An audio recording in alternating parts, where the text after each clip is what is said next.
Hello friends, আবার চলে আসলাম তোমাদের কাছে অনেক দিন পর নতুন ব্লগ নিয়ে। এই বছর মার্চের এন্ডে আমি আর আমার হাজবেন্ড 4 দিনের ছুটিতে চলে গেছিলাম উত্তর সিকিম ঘুরতে। যেহেতু আমাদের প্ল্যানটা হঠাৎ ছিল, তাই আমরা প্রেফারেবল মনে করেছিলাম বাসে যাওয়াটা। কলকাতা টু শিলিগুড়ি লোকনাথ ট্রাভেলসের বাসে করে আমরা শিলিগুড়ি পৌঁছেছিলাম। যাওয়ার পথে আমাদের একটি সুন্দর টিফিন দিয়েছিল। এই যে আমি টিফিন বক্সে কি কি ছিল সেইগুলো খুলে দেখাচ্ছি। বাসটি কৃষ্ণনগরে 20 মিনিটের জন্য শঙ্কর মিষ্টান্ন প্রতিষ্ঠানে দাঁড়ায়। আমরা সেখানেই আমাদের ডিনারটি সারি। এরপর সকালবেলায় 10 মিনিট আমরা টি ব্রেকের জন্য ডালখোলায় দাঁড়িয়েছিলাম। এবার শিলিগুড়ি থেকে একটি ক্যাব নিয়ে সেবক রোড ধরে আমরা পাড়ি দিলাম গ্যাংটকের উদ্দেশ্যে। পাহাড়ে যাচ্ছি আর মোমো আর ম্যাগি খাবো না তা কি হয়, তাই রাস্তায় একটি দোকানে আমরা আমাদের ব্রেকফাস্টটিও সেরে নিলাম মোমো আর ম্যাগি দিয়ে।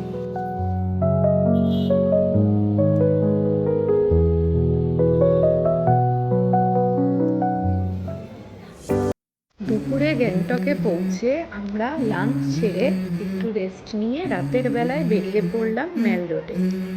মেল রোডকে গ্যাংটকের হৃদয় বলা যায়। এখানে ঢুকতেই প্রথম যে জিনিসটা চোখে পড়বে সেটা হলো পরিষ্কার পরিচ্ছন্ন পরিবেশ আর সুন্দর সাজানো রাস্তা। ইন্টারেস্টিং বিষয় হলো এমজি মার্গ পুরোপুরি পেডেস্ট্রিয়ান রোড, মানে এখানে কোনো গাড়ি চলে না, তাই আরামে হাঁটতে হাঁটতে পুরো জায়গাটা উপভোগ করা যায়। দুপাশে লাইন দিয়ে সাজানো রয়েছে বিভিন্ন দোকান, ক্যাফে, রেস্তোরাঁ আর দারুণ শপ। চাইলে এখানে আপনি তিবেতিয়ান হ্যান্ডিক্রাফট, শীতের পোশাক কিংবা গ্যাংটকের বিশেষ চা সবই কিনতে পারেন। এখানে বেশ সুন্দর সুন্দর ফুডগুলো আপনারা চাইলে খেতে পারেন। সন্ধ্যেবেলায় এমজি মার্গ আরো সুন্দর হয়ে ওঠে। আলো আর সঙ্গীতের পরিবেশে এখানে বসে চা বা কফি খেতে খেতে সময় কেটে যায়। মাঝে মাঝে লাইভ মিউজিক বা ফেস্টিভ্যালও হয় সিকিম ট্যুরিজমের আয়োজনে। রাস্তার মাঝে থাকা বেঞ্চগুলোতে বসে পাহাড়ি হাওয়া খেতে খেতেই আপনি পুরো শহরের প্রাণবন্ত আবহটা অনুভব করতে পারবেন। আর হ্যাঁ, এখানকার মানুষগুলো খুবই আন্তরিক এবং হাসিখুশি, যা ভ্রমণটাকে আরো বেশি সুন্দর করে তোলে। তাই গ্যাংটকে এলে এমজি মার্গ ঘুরে দেখা অবশ্যই মিস করবেন। রাতের বেলা আমরা শেরি পাঞ্জাবে ডিনার সেরে পরদিন সকালে উঠে আমরা রওনা দিলাম লাচেনের উদ্দেশ্যে। লাচেন নর্থ সিকিমের একটি ছোট্ট পাহাড়ি গ্রাম, যেটার শান্ত পরিবেশ, পাইন ও দেবদারু গাছের বন আর তুষার ঢাকা পাহাড়ের জন্য খুবই বিখ্যাত। আমাদের যাত্রা শুরু হলো গ্যাংটক থেকে। লাচেন যাওয়ার রাস্তা সত্যিই এক অন্যরকম অভিজ্ঞতা। খুবই দুর্গম আসলে। রাস্তা পুরোটা পাহাড়ের বুক কেটে গেছে। একদিকে উঁচু যেমন সবুজ পাহাড়, অন্যদিকে গভীর উপত্যকা, আর তার নিচে দ্রুত বয়ে চলা তিস্তা নদী। পুরো রাইডটাই যেন চোখের সামনে একটা সিনেমার দৃশ্যের মতো। রাস্তার মাঝে মাঝে ছোট ছোট ঝর্ণা দেখা যায়। তার মধ্যে একটি হলো বাটারফ্লাই ওয়াটারফল, যেটি একটি পপুলার ট্যুরিস্ট স্পট। কিছু কিছু জায়গায় রাস্তা একটু কাঁচা আর বাঁকানো, কিন্তু সেই ভয়টা হারিয়ে যায় পাহাড়ের সৌন্দর্যের মাঝে। যত উপরে উঠতে থাকি, বাতাস তত ঠান্ডা আর নির্মল হয়ে ওঠে। মাঝে পথে থামার জন্য কয়েকটা ছোট ছোট দোকানও আছে, যেখানে মোমো, ম্যাগি, চা সবই মোটামুটি পাওয়া যায়। ঠান্ডা হাওয়ায় গরম চায়ের আসল মজা তো এখানেই। এভাবে পাহাড়ি রাস্তা ধরে প্রায় 5-6 ঘন্টা উঠেই পৌঁছানো যায় লাচেন গ্রামে। আগেরবার বন্যার কবলে পড়ে লাচেনের এই রাস্তা একেবারেই নষ্ট হয়ে গিয়েছিল এবং সেই রাস্তা এখন মেরামত চলছে। তো রাস্তার অবস্থা খুবই দুর্গম। আমরা সেই দুর্গম রাস্তা ধরেই চললাম লাচেনের উদ্দেশ্যে। যাওয়ার পথে একটা ভাঙা ব্রিজ আমরা দেখতে পেলাম, সেটা দেখে একটু দাঁড়িয়ে পড়েছিলাম এবং এখানকার একটু সৌন্দর্য উপভোগ করলাম, কিছু ছবিও তুলে নিলাম। লাচেন যাওয়ার পথে কিছু জায়গায় আমরা রাস্তা কাঁচা পেয়েছিলাম, আবার কিছু অংশে পাহাড় ভেঙে পড়ার চিহ্নও দেখেছিলাম। এটা যদিও পাহাড়ি রাস্তায় স্বাভাবিক, কিন্তু পুরো পথটা এতটাই সুন্দর যে এই ছোট অসুবিধাগুলো সেরকমভাবে চোখেই পড়ে না। যতই ওপরের দিকে উঠছিলাম ততই তাপমাত্রা কমতে থাকছিল। বাতাস ঠান্ডা, পরিষ্কার আর খুবই সতেজ। মাঝে মাঝে রাস্তার ধারে তাই আমরা দাঁড়িয়েও পড়ছিলাম। যেমন যাত্রাপথে আবার একটি সুন্দর জায়গা খুঁজে পেলাম এবং সেখানে নেমে দাঁড়িয়ে পড়লাম এবং কিছু ফটোও নিয়ে নিলাম। এখন আমরা পৌঁছে গেছি টুং ভিলেজের চেকপোস্টে। এখানে আসলে ডকুমেন্ট চেকিংটা খুবই গুরুত্বপূর্ণ, কারণ উত্তর সিকিম একটা সেন্সিটিভ এলাকা এবং এখানে প্রবেশের জন্য সঠিক পারমিট থাকাটা বাধ্যতামূলক। টুং ভিলেজে প্রথমেই গাড়ি থামতে হবে চেকপোস্টে।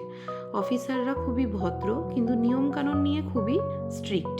এখানে আপনাকে দেখাতে হবে পারমিট, আইডি প্রুফ, হোটেলের বুকিং ডিটেলস এবং ট্রাভেল অপারেটরের পেপার যদি ট্যুর প্যাকেজে যান। ডকুমেন্ট চেক করতে বেশি সময় লাগে না, কিন্তু সব কিছু ঠিকঠাক থাকতে হবে।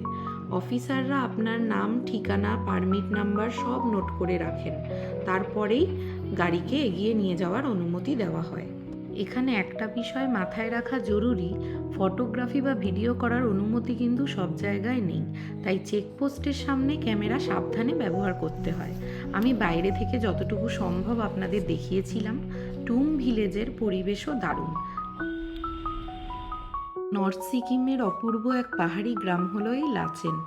গ্যাংটক থেকে প্রায় 6 ঘন্টার জার্নি শেষে অবশেষে আমরা পৌঁছে গেলাম এই শান্ত ছবির মতো সুন্দর গ্রামটিতে। লাচেনে ঢুকতেই প্রথম যে জিনিসটা চোখে পড়ে তা হলো এর নীরবতা আর পরিষ্কার ঠান্ডা বাতাস। ছোট্ট ছোট্ট কাঠের ঘর, সরু পাহাড়ি রাস্তা আর চারদিকে দারুণ সবুজে ঢেকে থাকা পাহাড়। এমন পরিবেশ সত্যি মনকে একেবারে অন্যরকম শান্তি দেয়। লাচেনের অল্টিটিউড প্রায় 2700 থেকে 2750 মিটার। আমাদের হোমস্টের কাছে একটি ক্যাফে ছিল, যেখানে আমরা সেই দিনে পৌঁছে সন্ধেবেলা টিফিনটি সেরেছিলাম। তোমরা কি জানো, লাচেনকে বলা হয় গুরুদংমার লেকের গেটওয়ে, কারণ বেশিরভাগ পর্যটকই এখানে রাত কাটিয়ে ভোর রাতে গুরুদংমার লেকের উদ্দেশ্যে রওনা দেয়। আমরাও তাই দিয়েছিলাম।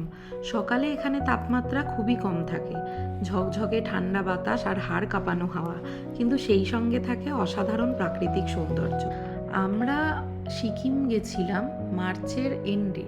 যদি গুরুদংমার লেক প্রপারলি দেখতে চাও তো মার্চের এন্ড থেকে এপ্রিলের মিডিল পর্যন্ত হলো পারফেক্ট টাইম, তো আমরাও সেই সময়টিই বেছে নিয়েছিলাম। লাচেন ভ্রমণের সবচেয়ে বড় সৌন্দর্য হলো এখানে খুব বেশি ভিড় নেই, তাই প্রকৃতিকে তার নিজের মতো করে উপভোগ করা যায়। তাই যদি পাহাড় তোমরা ভালোবাসো, যদি শান্ত পরিবেশের খোঁজ নাও, তাহলে লাচেন কিন্তু তোমাদের জন্য একটা পারফেক্ট জায়গা।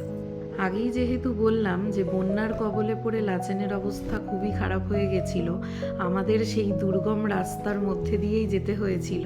তো গুরুদাংমার যাওয়ার পথেও আমরা সেই দৃশ্য দেখলাম।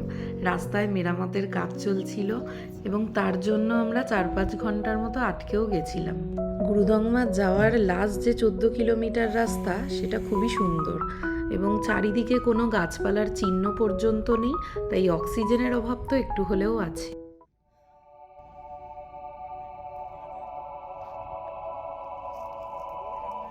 লাচেন থেকে গুরুদংমার লেকের দূরত্ব প্রায় 65 কিলোমিটার, কিন্তু সময় লাগে 4-5 ঘন্টা, কারণ রাস্তা বেশ খারাপ এবং জিগজ্যাগ পাহাড়ি পথ। এই লেকের সঙ্গে গুরু পদ্মসম্ভবার একটি কিংবদন্তি জড়িয়ে আছে।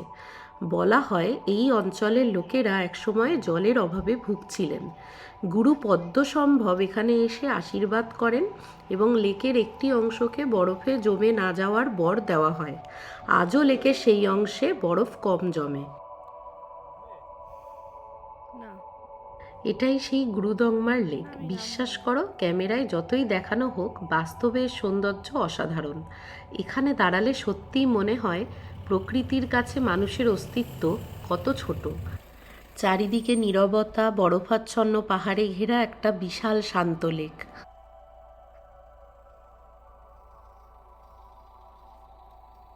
এখানকার অক্সিজেন লেভেল খুবই কম, অনেকেরই মাথা ঘোরা, বমিভাব, শ্বাসকষ্ট, এমনকি হাই অল্টিটিউড সিকনেসও হতে পারে।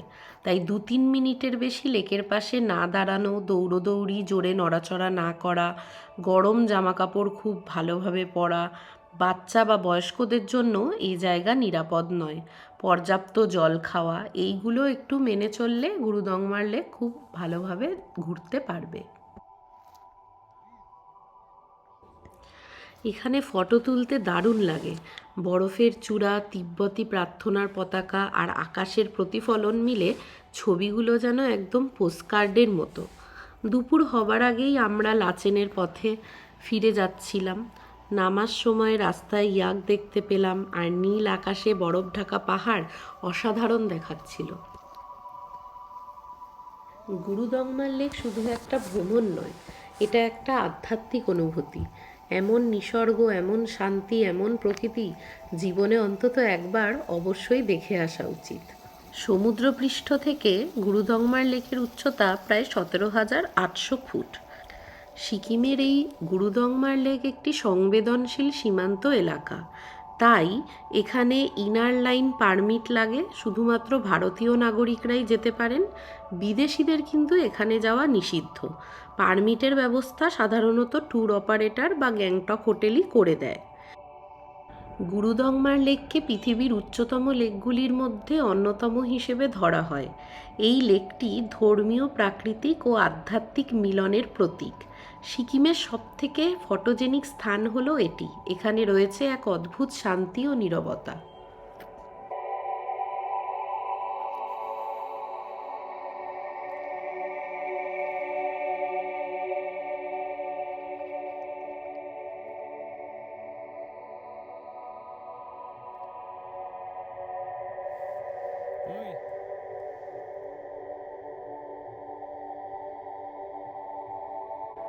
আমাদের গুরুদংমার লেক ঘোরা কমপ্লিট। এখন আমরা আস্তে আস্তে এগিয়ে যাচ্ছি আবার লাচেনের উদ্দেশ্যে। যত নিচের দিকে নামছি একটু করে উষ্ণতা পাচ্ছিলাম। বাতাসের চাপও আগের থেকে আরামদায়ক লাগছিল। আগে যেরকম মাথা হালকা ব্যথা হচ্ছিল, এখন ধীরে ধীরে সেটা কমে যাচ্ছিল। লাচেনের পথে যাওয়ার সময় আমাদের গাড়িটি 3-4 ঘন্টার জন্য আটকে পড়েছিল। রাস্তার অবস্থা খারাপ, সেটা আগেই বলেছিলাম, তাই ফেরার সময় রাস্তায় কাজ চলছিল। কিছুক্ষণ তাই এখানে দাঁড়িয়ে ঝর্ণাটি উপভোগ করলাম। সেদিনের মতো লাচেন ভ্রমণ শেষ করে আমরা পরের দিন পাড়ি দিলাম লাচুংয়ের উদ্দেশ্যে। লাচেন থেকে লাচুংয়ের দূরত্ব প্রায় 46 থেকে 50 কিলোমিটার। পাহাড়ি রাস্তা হওয়ার কারণে সময় লেগেছিল প্রায় 4 থেকে 5 ঘন্টা। আবহাওয়া খারাপ হলে সময় আরও বাড়তেও পারে। লাচেনের উচ্চতা প্রায় 8,800 ফিট আর লাচুংয়ের উচ্চতা প্রায় 8,600 ফিট। দুটো স্থানের উচ্চতাই প্রায় কাছাকাছি। লাচেন থেকে লাচুং যাওয়ার রাস্তাটা বেশ ঘুরপাক খায়। একদিকে যেমন গভীর খাত, অন্যদিকে তেমনই উঁচু পাহাড়। তবে ভিউগুলো এতটাই সুন্দর যে চোখ ফেরানো যায় না। শুধু তাই নয়, আমরা যে সময়টিতে গেছিলাম সেটি ছিল রডোডেনড্রনের সময়, তাই চারিদিকে রডোডেনড্রনের ফুল ফুটে আছে, সে এক অপরূপ দৃশ্য। লাচুং থেকে ইয়ামথাং ভ্যালির দূরত্ব প্রায় 25 কিলোমিটার। ইয়ামথাং ভ্যালিকে অনেকে ভ্যালি অফ ফ্লাওয়ার্সও বলে থাকে। চারদিকে গাছের রেখা, মাঝখানে নীল নদী আর দূরে বিশাল বরফ ঢাকা পর্বত। এই দৃশ্য ক্যামেরায় ধরার মতো হলেও চোখে দেখা আলাদা এক অনুভূতি। ইয়ামথাং ভ্যালিকে ফুলের উপত্যকা কেন বলা হয় এখানে আসলে বোঝা যাবে। বসন্তকালে তো পুরো ভ্যালি যেন ফুলের গালিচা হয়ে যায়, আর শীতকালে সাদা বরফে ঢাকা। তবে আমরা যে সময় গেছিলাম আমরা বরফ তো পাইনি, ছোট ছোট ফুল চারিপাশে ফুটেছিল। ইয়ামথাং ভ্যালি থেকে এরপর আমরা চলে গেলাম জিরো পয়েন্টের দিকে। জিরো পয়েন্ট যেতে আমাদের প্রায় 1 ঘন্টার মতো সময় লেগেছিল। জিরো পয়েন্টের উচ্চতা প্রায় 15,300 ফিট। এটি সিকিমের অন্যতম উচ্চতম পর্যটন স্পট। এখানে বাতাস খুবই হালকা, তাই অক্সিজেনের মাত্রাও এখানে কম থাকে। এই জিরো পয়েন্টে দাঁড়িয়ে একসাথে 3 দিকের বিশাল তুষার ঢাকা পাহাড় দেখা যায়। তার চারপাশে শুধুই সাদা বরফ। বাতাস তো খুবই ঠান্ডা, অক্সিজেন মাত্রা কম আগেই বললাম, তাই এখানে হাঁটা চলা ধীরে ধীরে করাই ভালো। এখানে আসলে মোটা জ্যাকেট, গ্লাভস, ক্যাপ অবশ্যই সাথে রাখবে। জিরো পয়েন্টকে জিরো পয়েন্ট বলার অর্থ এখানেই আসলে রাস্তা শেষ, তারপর আর কোনো গাড়ি যায় না, তাই একে জিরো পয়েন্ট বলা হয়। জিরো পয়েন্ট দেখা কমপ্লিট করে তোমরা চাইলে সাংলাফু লেকও ঘুরে আসতে পারো। সাংলাফু লেক জিরো পয়েন্ট থেকে প্রায় 5 কিলোমিটার দূরে।